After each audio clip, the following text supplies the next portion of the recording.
नमस्कार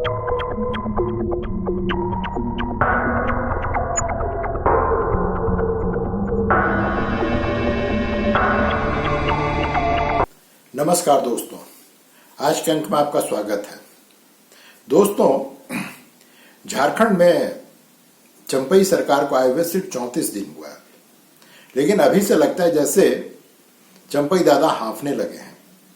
गठबंधन सरकार है, अपनी मजबूरी है।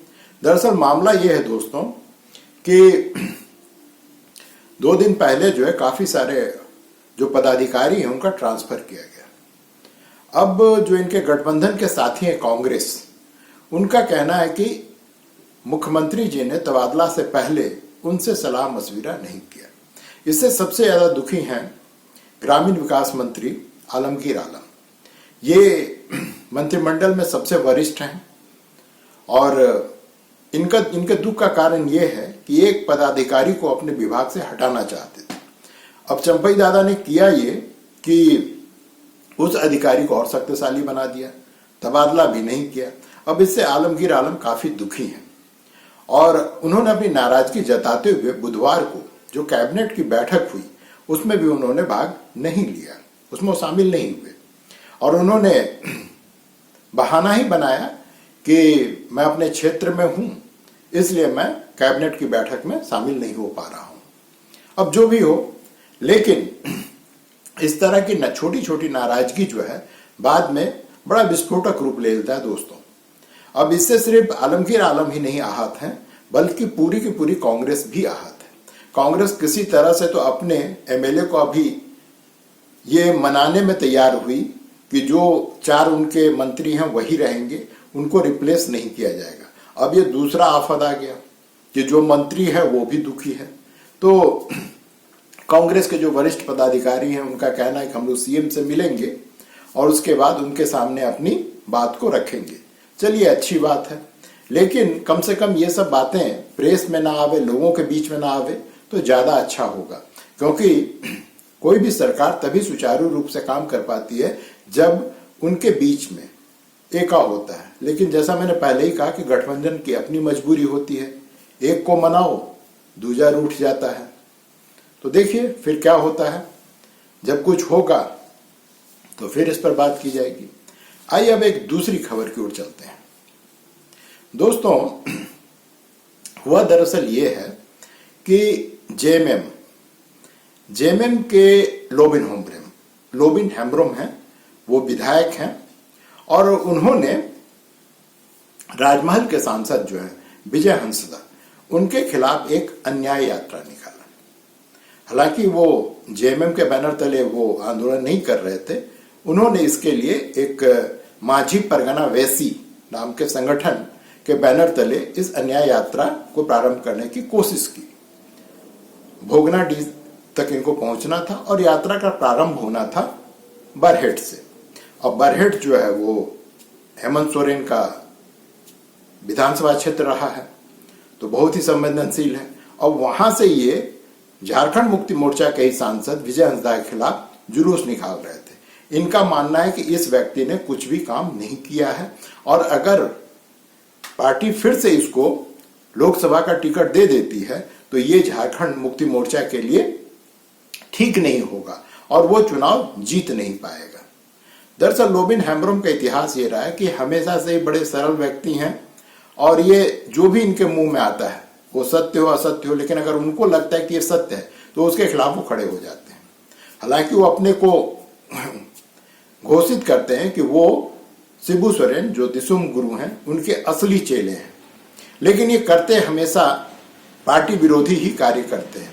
तो वहां पर जो बरहेट और भोगनाडीह के जो जेएमएम के जो पदाधिकारी हैं उन लोगों ने इनका विरोध किया। कुछ लोगों का कहना है कि इनके साथ धक्का मुक्की ही नहीं हुई, इन पर हाथ भी चलाया गया। अब सत्य क्या है वो तो प्रत्यक्षदर्शी ही बता सकते हैं, लेकिन इनको ये अन्याय यात्रा शुरू नहीं करने दिया गया, इनको भाषण नहीं देने दिया गया और किसी तरह से स्थानीय पुलिस ने और प्रशासन ने मिलकर के इनको वहां से हटाया और पूरे इलाके में धारा 144 लागू कर दी गई। अब ये इस प्रकार का, जैसा मैंने पहले खबर में आपको बताया कि कांग्रेस खपा है चंपई सोरेन से, जो जेएमएम के खुद के विधायक हैं लोबिन हेम्ब्रम, वो अपने पार्टी के जो सांसद हैं उससे खफा हैं। लेकिन इस बीच एक अच्छी खबर भी आ रही है दोस्तों। अच्छी खबर यह है कि कल्पना सोरेन पूर्ण रूप से सक्रिय हो गई हैं। पहले वो गिरिडीह में थी, साहेबगंज में भी वो सभा कर रही, और उनका कहना है कि मेरे पति के एक एक आंसुओं का हिसाब लिया जाएगा। चलिए, अच्छी बात है। लोग इमोशनल बातें सुनना भी पसंद करते हैं और उससे उसके प्रति फिर सिंपैथी भी रखते हैं। तो कल्पना सोरेन जो कर रही है वो अगर राजनीतिक दृष्टिकोण से देखा जाए तो पार्टी के लिए बहुत ही अच्छा है, जेएमएम के लिए। अब यहाँ पे जो जानकार हैं राजनीति के, उनका कहना है कि दरअसल कल्पना सोरेन जो ये यात्रा कर रहे हैं उसके थ्रू लोकसभा के लिए तो वो पार्टी के पक्ष में जो है वो माहौल बना ही रही हैं, साथ ही इनका मुख्य जो ध्येय है वो है विधानसभा का चुनाव, जो 6 महीने बाद अक्टूबर नवंबर में झारखंड में होगी। तो इनका मुख्य ध्येय जो है उस समय के लिए जो है विधानसभा चुनाव के लिए जो है पार्टी कार्यकर्ताओं में उत्साह भरना, क्योंकि हेमंत सोरेन के जेल जाने के बाद जो मोरल है, जो पार्टी कार्यकर्ताओं का जो मनोबल है वो कुछ टूट सा गया है। तो ये उसकी हेमंत सोरेन की खानापूर्ति करने की कोशिश कर रही है, जो अच्छी बात है किसी भी पार्टी के लिए, और इससे जेएमएम मजबूत ही होगी। इस बीच में खबर यह है दोस्तों कि हेमंत सोरेन की जो अभी वो जेल में, जैसा कि आप जानते हैं, भूमि घोटाला के मामले को लेकर के वो जेल में है, तो उनकी न्यायिक हिरासत की अवधि जो है वो 21 मार्च कर दी गई है। अर्थात 21 मार्च तक उनको जेल में रहना पड़ेगा। फिर उसके बाद उनके वकील जो है कोर्ट में जाएंगे और पता नहीं जमानत मिल पाएगी कि नहीं मिल पाएगी, लेकिन 21 मार्च तक तो उनको जेल में रहना ही पड़ेगा। अब जो है सो यहाँ के जो झारखंड मुक्ति मोर्चा के जो वरिष्ठ पदाधिकारी हैं, जैसे विनोद पांडे हैं, तो विनोद पांडे ने राष्ट्रपति को एक चिट्ठी लिखा है। राष्ट्रपति को चिट्ठी लिख करके उन्होंने अपने 50 प्रतिनिधियों के साथ में उनसे मिलने का समय मांगा है।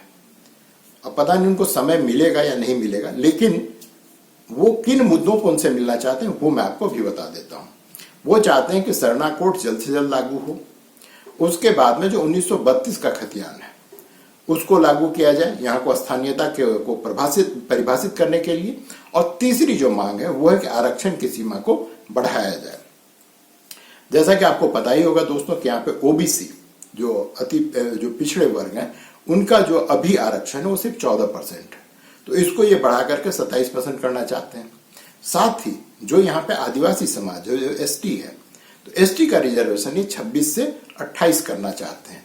अब ये सब के सब जो है राष्ट्रपति से मिलकर आप ज्ञापन तो दे सकते हैं, लेकिन राष्ट्रपति इसमें कुछ कर नहीं सकती है, क्योंकि दोस्तों आपको पता होगा कि राष्ट्रपति कोई भी काम मंत्रिमंडल के सलाह पर करती हैं, और मंत्रिमंडल में कौन है? जो प्रधानमंत्री होते हैं और उनके जो काउंसिल ऑफ मिनिस्टर्स होते हैं वो होते हैं।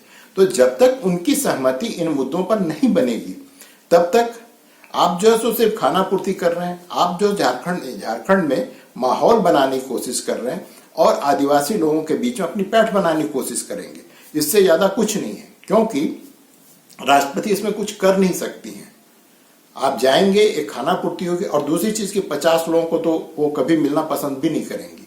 आप जाइए, 5 आदमी जाइए, 10 आदमी जाइए, 50 की तो बात ही नहीं हो सकती। लेकिन अभी तक इनके चिट्ठी का जवाब राष्ट्रपति भवन से नहीं आया है। जब इनको राष्ट्रपति बुलाएंगी तब फिर देखा जाएगा। तो ये तो रही दोस्तों जेएमएम की बात। वैसे भगदड़ कांग्रेस में भी मची हुई है और कुछ हद तक स्थानीय स्तर पर जेएमएम के कार्यकर्ताओं के बीच भी भगदड़ मची हुई है, विशेष करके लोकसभा चुनाव को लेकर के। जैसा कि मैंने पिछले अंक में आपको बताया था कि चाईबासा में जब गीता कोड़ा जो है बीजेपी में शामिल हुई, तो कुछ दिन बाद जो वहां पे जो कार्यकर्ता है, मजदूर यूनियन, जो कांग्रेस की मजदूर यूनियन है, उसके जो लोग थे वो उनके साथ चले गए। और साहेबगंज का तो बताया कि जो वहां का जिला अध्यक्ष था कांग्रेस का, हरिमोहन मिश्रा, वो भी छोड़ करके बीजेपी में चला गया। और ये हर जिला में हो रहा है, हर जिला में कुछ न कुछ लोग छोड़ करके वो बीजेपी की तरफ भाग रहे हैं।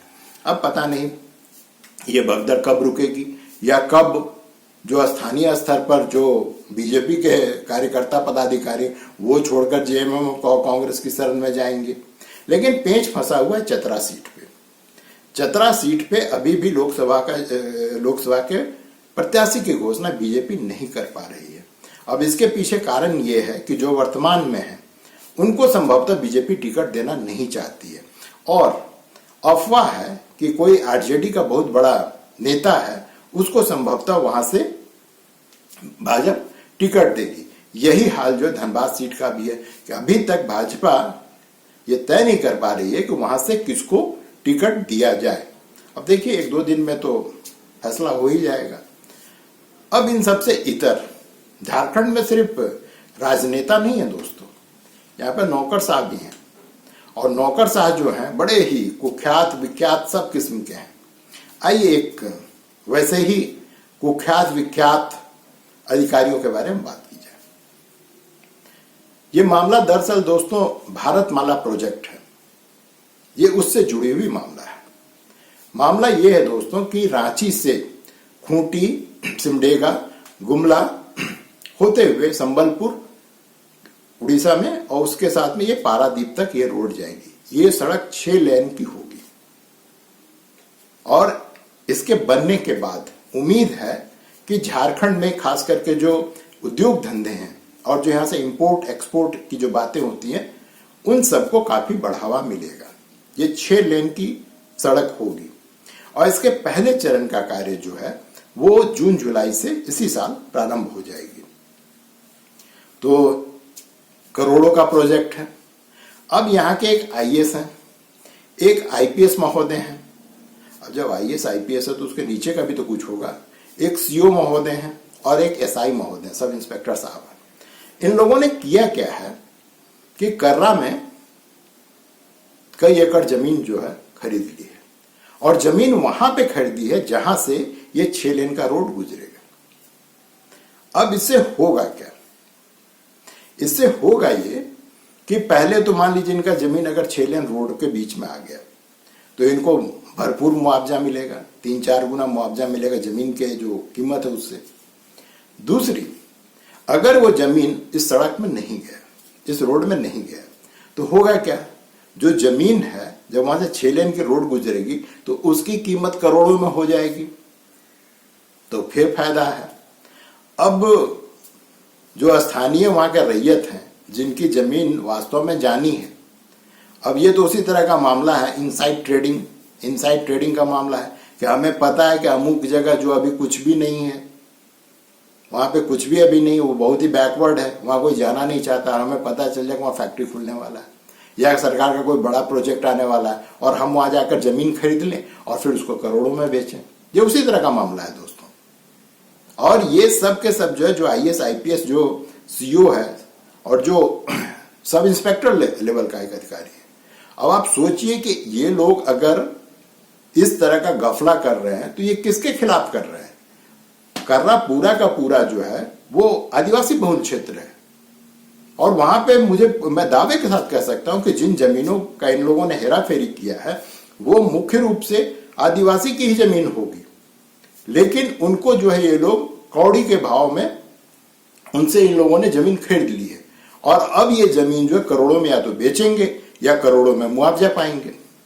अब यहाँ पे एक पेंच फंस गया दोस्तों, ये जो जमीन है इसको बाउंड्री करने का कार्य इन लोगों ने एक थानाध्यक्ष को दिया था, थाना प्रभारी को। अब हुआ ये कि थाना प्रभारी का ट्रांसफर हो गया। अब ट्रांसफर होने के बाद जो बाउंड्री ये लोग करवा रहे थे वो कार्य अभी रुक गया है। अब मैं सरकार से और जिनकी जमीन गई है उनसे आह्वान करूंगा कि भाई आप सामने आवें और बतावें, मीडिया के समक्ष आकर आप खुद बतावें कि ये अधिकारी कौन है। मेरे पास नाम है लेकिन मैं बताऊंगा नहीं।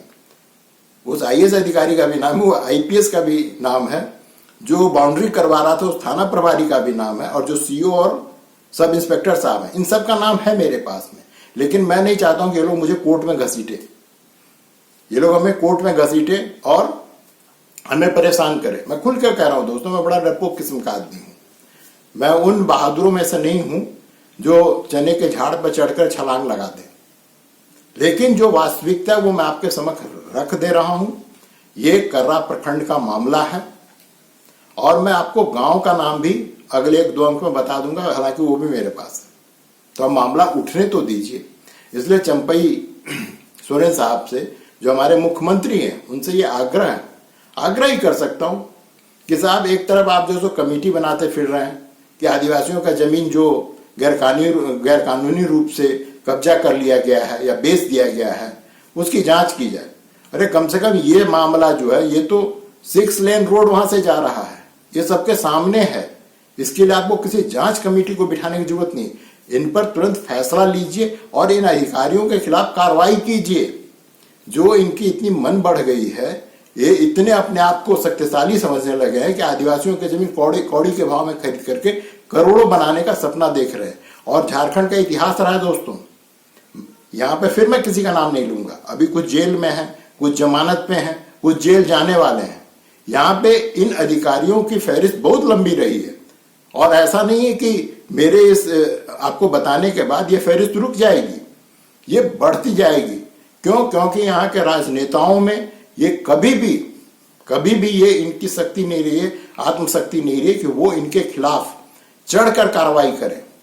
यहाँ पे जब तक योगी मॉडल जो यूपी में अभी वहां पे हो रहा है, जब तक लागू नहीं किया जाएगा, तब तक ये अधिकारी न सुधरने वाले हैं और न इनमें सुधार की कोई गुंजाइश हमें अभी दूर दूर तक दिखाई दे रही है। आज के लिए दोस्तों बस इतना ही, मिलते हैं फिर अगले अंक में। तब तक के लिए धन्यवाद, नमस्कार।